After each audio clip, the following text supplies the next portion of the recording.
You've probably heard people say it before. Journalism is dead. Good journalism doesn't exist anymore. The media lies. Fake news. Blah, blah, blah. Look, the truth is, great journalism does exist, but it's drowned out by so much noise and garbage that it's hard to find sometimes. Like so many things, technology has radically disrupted the business of news and media. As people got more and more used to immediate access to information and the world became more connected, all of a sudden, daily news updates and 2 nightly news broadcasts weren't enough. We demanded our news now.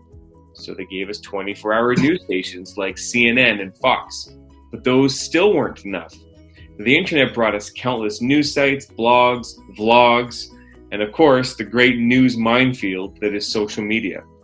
And then we got lazy. We stopped asking questions, and we just began accepting whatever stories they decided to tell us. It's ironic, we're in the information age, and yet so many of us have no idea what's going on. And in a world as complex as ours, where we're dealing with countless important social issues and geopolitical tensions are incredibly high, we just can't afford to be ignorant. How can all of this be happening? Welcome to another episode of Survive in Real Life. I'm Daryl and this is Matt. In today's episode, we're tackling surviving misinformation in the media. Our 3 survival tips are know the source and their bias, find multiple sources, and be skeptical.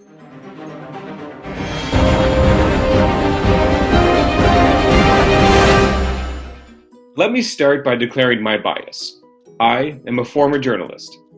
This topic matters to me on a personal level, and that's important information for you to have as you listen to what we're saying and decide how you want to feel about it. That's right, our first survival tip is to know the source of your news and its bias. It doesn't matter what anybody tells you. Everybody has a bias. Every news source has a bias. Every website, blog, social account, they all have biases. That's because we're all people and have our own opinions on things. Some people do better than others at being neutral, but that bias still exists. Organizations also have biases. Sometimes they reflect the people who work in the media outlet. Other times they reflect the opinions of the owners, their politics, values of businesses, priorities. Let's face it, media, like everything else, is a business. When money is involved, you have to expect integrity and honesty will take a backseat to revenue and profit. But that's okay. That's just the way that it is. Blogs are competing for ad revenues. Social channels are fighting over followers. Everybody has an agenda, but that's because it's their job. They need to get paid. So you, as the reader, need to understand that this is how it works. Let me pause one brief moment just to recognize there are many, many people all over the world who give up their own time and sometimes even put themselves at risk to share truth and information with the rest of us, and they don't even earn a dime. To these people, I say thank you. You're doing great work, and it's appreciated. Okay, so if everyone has a bias, how can you trust anything? Well, here's where the tip comes in. Just stop being lazy and do a little research. Just because someone has a bias, it doesn't mean they're lying to you. It just means they're framing the information in a way that may suit their purposes. So look into them. Do some research and read other articles they've written or posted. Determine what their views are. Identify their biases. Know who you're getting your news from. Once you know a source's bias, it becomes a lot easier to separate the true, helpful information from the slanted stuff. Really, it lets you cut through the BS and get the useful information in the article. And please, don't think because an article reflects your personal feelings, it must be good and any others are bad. Follow this tip for every article you read and challenge your own bias. You'll be surprised how much you can learn. Now, our second tip is to find multiple sources. Listen, if you followed the first tip and you think you're done, think again. How many times have you been on Reddit and read an article from someone you trusted and thought, yeah, that's really great, only to have someone post a completely contrarian article 2 comments down in response? And if articles are meant to be true, then how can other articles exist that are completely opposite on the same topic? Well, that's a big rabbit hole that we could go down another time, but for the purpose of this video, I'll just say 1, you have bias that comes into play in regards to how information is presented in order to tell a certain narrative, and 2, there are a lot of horrible media sources out there that just often get it wrong. Whether the journalist did poor research or the outlet is just clickbaiting, There's so much junk out there that you just can't trust one source for all of your news. So apply this tip by visiting multiple credible sources on the same topic. You won't get the exact same story each time, but together, these different sources will paint a picture that is much more clear than if you just relied on the one. So a really good example of this is after a natural disaster. You may watch CNN and hear about how many people died, but if you were to read the New York Times and Reuters, you'd see the number of casualties is actually different than what you saw on TV. It doesn't mean CNN was lying, but somehow they had different numbers. If you want to know the true story, get it from multiple sources. Which leads nicely into our last tip today. You need to be skeptical. In this business, trust is earned, not given. But you're flooded by so much information, there's no way you can keep track of every single source you take information from. So while there are certain journalists you may grow to trust, for the vast majority, you have to be skeptical. You know, the rise of social media journalism is really interesting. On one hand, it's allowed society to tap into an unlimited flow of information from people who are witnessing things firsthand.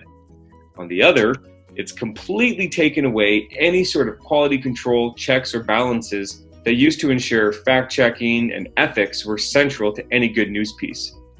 The result is, unfortunately, a steady stream of nonsense that drowns out so much admirable, valuable journalism that is being done all over the world.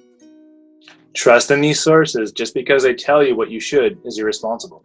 You owe it to yourself to ask questions. Be skeptical and cast doubt on everything. Does a certain fact seem a little out of place or self-serving? You might want to double check that yourself.